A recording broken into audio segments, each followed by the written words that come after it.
Hey everyone, thanks for joining me. I just wanted to talk today about a journal article of mine that was just recently published in Currents in Theology in Mission. It is an open access journal that is published by the Lutheran School of Theology at Chicago and Wartburg Theological Seminary.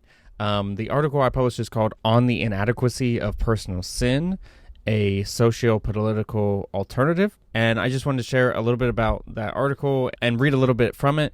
I will link it in the description below because it is an open access journal article. Anybody can read it right now, and so I do encourage you to do so. It's about 5 pages. Hopefully you enjoy it, but I just want to talk through a little bit of it here. The article really started as a personal essay that I wrote for seminary. I went to a Lutheran seminary, and so we talked about the concept of being simultaneously justified and a sinner, which is a key component of Lutheran theology. And kind of reflecting on that, I led me to reflect on the idea of personal sin and why, for me, I don't find that concept all that useful anymore.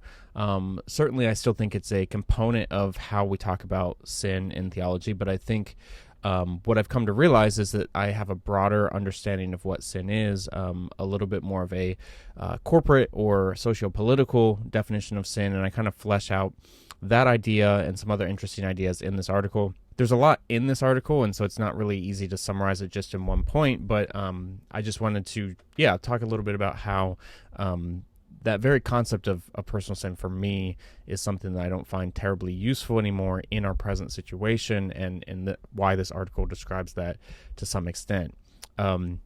And so, I'm going to read some of the first part, but like I said, you can go and read the whole thing for yourself. But just to give you an idea of what the article is about, I will read the first couple paragraphs here.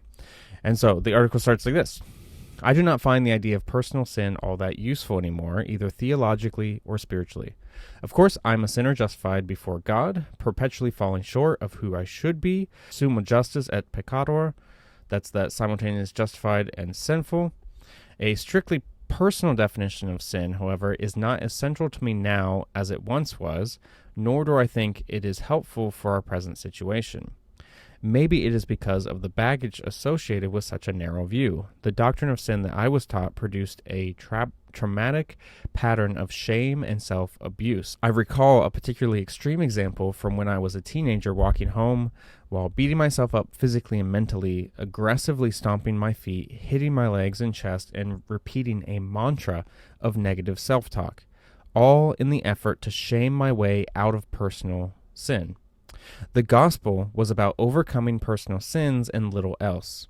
It was not good news of liberation, but rather left me with the impression that self-hatred is a virtue. I must decrease so that Christ can increase. John 3:30. It was not until later that the revelation of divine grace liberated me from these self-abusive tendencies, but the memory remains. The Christian life was defined as a perpetual treadmill of not doing enough, and left me with low self-esteem that has followed me into adulthood like a scar. Self-hatred becomes naturally. It is easy to succumb to negative self-talk even today. Gradually, I learned to accept myself in spite of being unacceptable. Tillich. To receive the healing balm of divine grace. Better said, grace found me in this pit and gently lifted me out of my self-hatred. The process of self-acceptance and self-love has been a long but necessary journey. For me, the danger is not that I will forget my sinfulness, but that I will forget my worth, forget that I am a beloved child of God, worthy of love and acceptance. My hesitation to find value in a personal doctrine of sin may also reflect a deeper theological anthropology. I do not think human beings need to be reminded of their unworthiness. What is more urgent today is to proclaim their inherent value, contradicting the messaging of a perpetually dehumanizing world. Capitalist society works very hard to keep people trapped in a pit of despair by defining a person's worth ruthlessly according to what they can produce. Human beings, dearly loved by God, have become objects, mere fodder in the capital accumulation process, dehumanized and alienated from a life that is real. The task of Christians today is not to pile one more piece of bad news onto the heap of misery that is our modern situation, but rather to declare good news to the poor, humanity to the dehumanized, and acceptance to the unacceptable.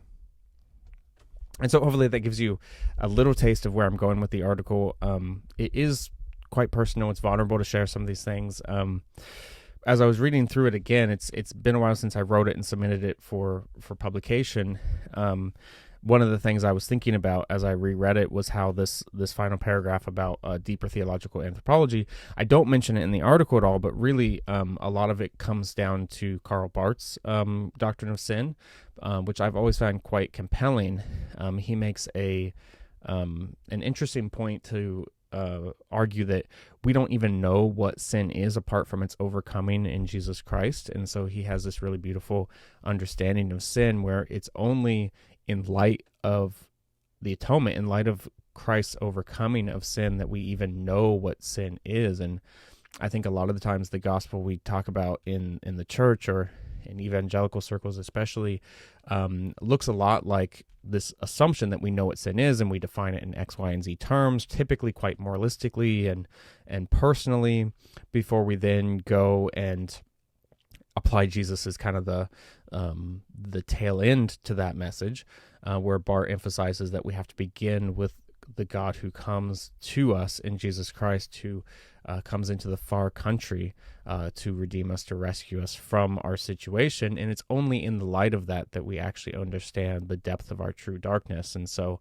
Barth talks about in his volume 4 of the Church Dogmatics about how Christ descended to the lowliness of our creatureliness in order to overcome our pride as creatures, that we want to be like God, but God became human in order to truly humanize us and show us how to be human, and all the different aspects of that as well. And so, yeah, I think that's a more helpful perspective on how sin works. And of course, throughout this article, I'm working through some liberation theology. I refer especially to Friedrich Schleiermacher and his concept of sin as being a communal concept. I talk a little bit about how that leads for Schleiermacher to universalism. I've talked about that some on this channel. And I talk about some of the political parallels as well that I find really interesting about how, for example, an evangelical concept of sin that's strictly personal leads itself quite naturally to a neoliberal politics that is very individualistic. That defaults everything down to the individual instead of looking at the more socio-political or collective understanding of some of these issues. And so I go through that, and then I talk a little bit about resurrection hope and how sometimes the alternatives between either escapism or utopianism should be avoided, and instead a true resurrection hope is quite radical and in that sense. And so talk about that, bring up some points around that, and then kind of bring to a conclusion. And so I think it's an interesting article. Hopefully you enjoy it. It's a little bit all over the place, but I think that's the nature of it being kind of more of a personal reflection, personal article. So yeah, like I said, I'll link it down below. Hopefully you enjoyed this little preview of it, but it's just a short article, 5 pages, nothing too intense, nothing too academic either. But it's fun. It's one of my first articles to be published. I'm excited to have it out there and that it's available. And so, yeah, check it out below. Again, that's in Currents in Theology and Mission. The title is On the Inadequacy of Personal Sin, a Socio-Political Alternative. So hopefully you enjoy it. Thanks for watching this video, and thanks for everybody who's keep supporting and watching these channels and all of that. I do very much appreciate it. So yeah, but thanks for watching and have a great day.